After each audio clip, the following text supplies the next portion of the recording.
To the Middle East, a Syrian investigation into sectarian violence in the Alawite heartland has revealed 1,426 deaths. The violence, which took place over 3 days in early March, targeted predominantly Alawite civilians. A committee identified 298 suspects linked to the killing, including summary executions, torture, looting and destruction of homes. Authorities have pointed to loyalist gunmen as being behind the attacks, which also killed 238 security personnel. Human rights groups have called for full transparency in the investigation. This violence is the latest in a series of sectarian clashes, raising concerns over Syria's ability to manage growing tensions. Let's listen in now to what committee spokespersons have had to say. حققت اللجنة من أسماء 1426 قتيلا، منهم 90 امرأة، والبقية معظمهم مدنيون، وبعضهم عسكريون سابقون أجروا تسويات مع السلطات المختصة. وبالرغم من عدم استبعاد اللجنة وجود عناصر من الفلول بين القتلى، ترجح أن معظم حوادث القتل وقعت خارج أو بعد انتهاء المعارك. Well, joining us is Eric Wahlberg, a political analyst from Toronto, to speak to us live about this report and the situation. Firstly, Eric, let's look at the wider picture in Syria. Of course, sectarian violence and deaths being reported. This report saying that in an Alawite majority area, over 1,400 deaths.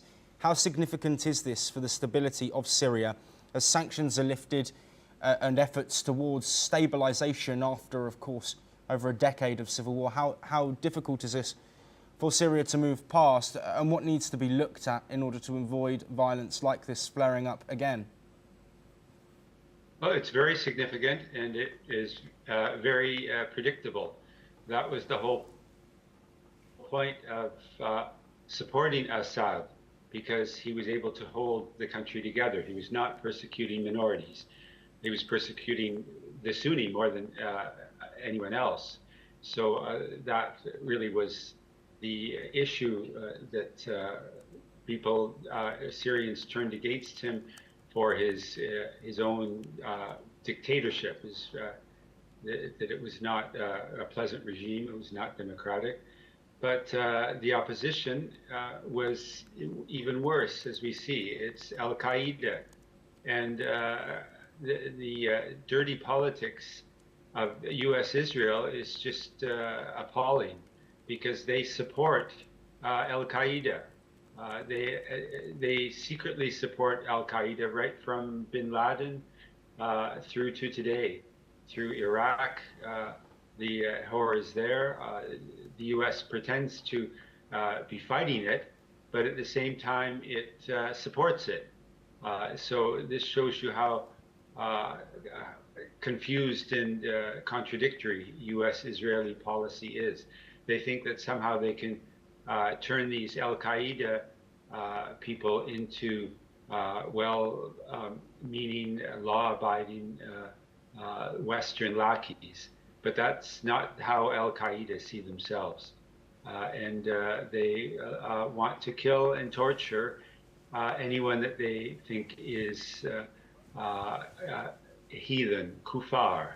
They have this very rigid interpretation of Islam, which leads them to mass killings, as they've done to the Alawite and as they're doing to the Druze. These are two minorities that are more Shia than Sunni.